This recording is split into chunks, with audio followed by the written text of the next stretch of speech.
One of the things that I really like about what you do is that you're you're very headstrong in terms of the things that you want to see. And when people tell you no, I don't know if you take it to heart or if you're like, okay, this presents an opportunity to create something. And that's something that's made Nairobi and Nairobi culture pop. Because in the thing where people would not book you for gigs, you made an event that you could play at, but also it opens up an avenue for all these Nairobi, all these Kenyans, all these Kenyan musicians who would not be booked elsewhere that can come and play at your show. Yeah. And like, I just want to hear a little bit about that, and also what your new project is about, and where your head is at, and how you're feeling about it. Where's my head at? Where's your Where's my head at? Where's your head at? I feel, so first, thank you. Yeah, I do agree. That's one of the main things that Blankets in Wine has done, is that it's created a space for our greatness. And my head is at greatness, and at Kenyan greatness, and at African greatness, right? We are now we are entering the roaring 20s, the season of greatness. At an individual level and at a community level, I think that this is a return and a reminder to greatness. And I think, sincerely, a lot of this has come because of the amount of time I've spent in Europe in these last years. And just being in that space where I am the only Kenyan for miles, right? So inadvertently, I mean, I'm just here to like perform and enjoy myself. I really felt that. It's like, sometimes, I think I was playing in Antwerp last year, and it's like, it was like, we are the only Kenyans, and there's another Kenyan who runs a butchery somewhere. And it's like, you're Kenyans. I came from Kiambu, and now I live here. and feeling at a very spiritual level the weight of being a Kenyan, of being an African, of being a representation of my lineage in that moment, right? Knowing that in that moment, for anybody who's never met Kenya, I am going to be their understanding of Kenya going forward. Now, I'm not trying to overstate my my relevance or my importance, right? Always very important to know. It's very important to note that I am just but a human, and I'm just but a babe. Okay? No, you're not just in that moment, because you know it when you're on stage. You know the moment when the audience is now in your sphere of understanding, and that they're no longer observing a performance but participating, and they are part of your worldview, and they are now understanding the thing that you are. And it became very important for me to carry Nairobi, because this is home, B, to carry Kenya. And in this last year, I've been very conscious that I'm moving in the colonizer space, right? Very important. And there's a whole generation of young Europeans who are not part of colonizer mess, but have necessarily benefited, from the spoils of colonialism. And I found myself asking, so as an African, as a woman, as a Kenyan, what do those ideas mean?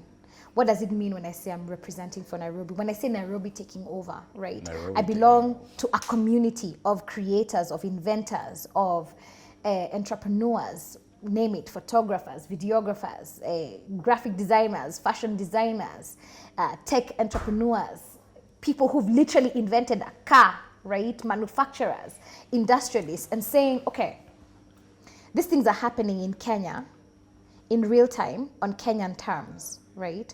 And me just thinking, whereas it feels quite radical to us, Kenyans have been great for a long, long, long time. Before this idea of Kenya, the state, was imposed on us by colonizers, right? The Kenyan people were great. The Kenyans were inventing boats and trading with, people in other continents. Kenyans had extremely incredible culture and cultural artifacts. Kenyans were, right? And so for me, the question being, so actually who slowed down the greatness? This imported idea of a state and how the state functions, Tom right? Mboya was on the cover of Time in the 60s. Tom Mboya was yo. on the cover of Time, right? Him and his wife. And when you think about how young Tom Mboya was when he was doing that in his 20s. In his 20s. Right? A trade unionist. When you think about those ideas, we come from a long, long, long lineage of greatness. And now it's become like, for me, it's like almost it is the one idea driving everything, the idea of Kenyan greatness, right? And I understand that it's a spectrum of greatness, right? Greatness isn't just being a performer. In fact, that's just one version. But the idea of greatness, we all tap into that. And so on this next project, I really reflect on the ideas of greatness. I also reflect on the idea of joy as a means of existence, because I also think that the way Africans are understood on a global platform, it's almost like it's an abnormality that we are joyful or that we are overcoming. And I'm like, as opposed to what? Joy.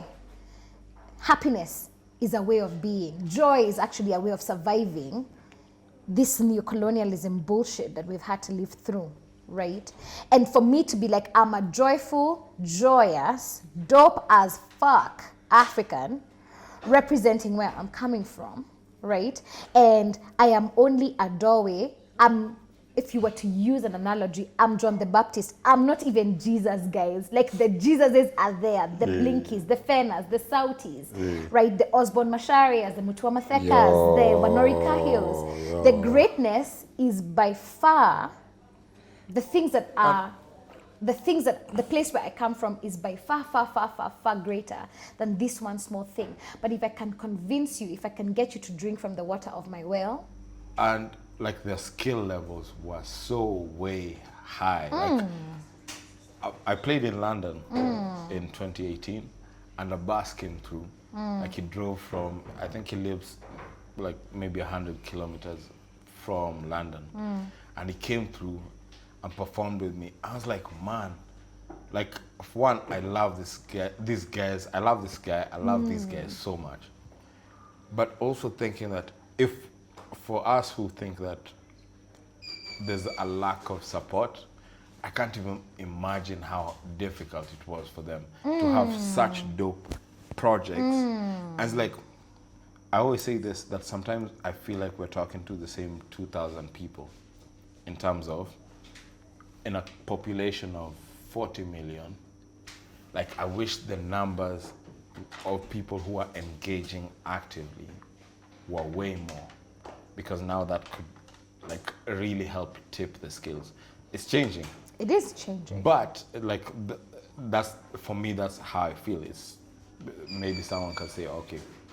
But for them, like you listen to Nairobism, you listen to Nairobi, you listen to some of Kalamashaka's first projects, and I'm like, bro, we need a Hall of Fame for these guys with a ton of tunes, so that all the frustrations that they had to go through for this to be a little bit easier for us to make it a little bit easier for the next guys, is like, yeah.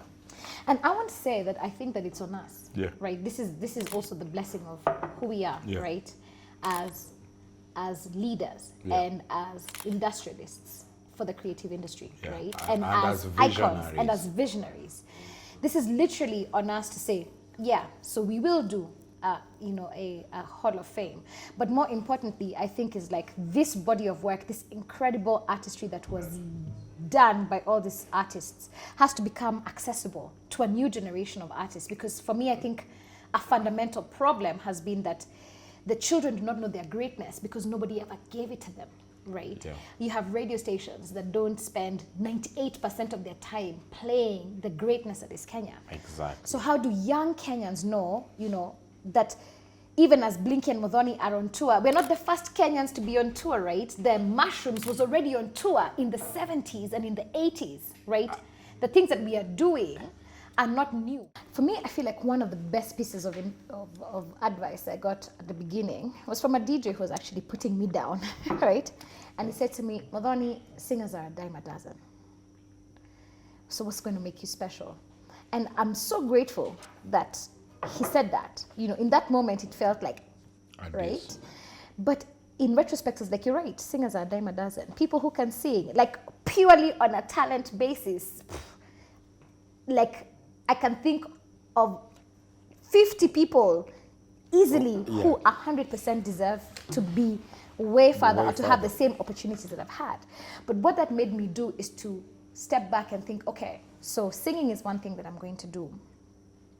And I'm going to do that, and I'm going to do it in a way that allows me to express myself. And for me, as we've had many conversations with you, for me, there's a question about mainstreaming on my terms, right? You create a lane until your lane is a lane, right? And others can then use the same lane and develop new lanes.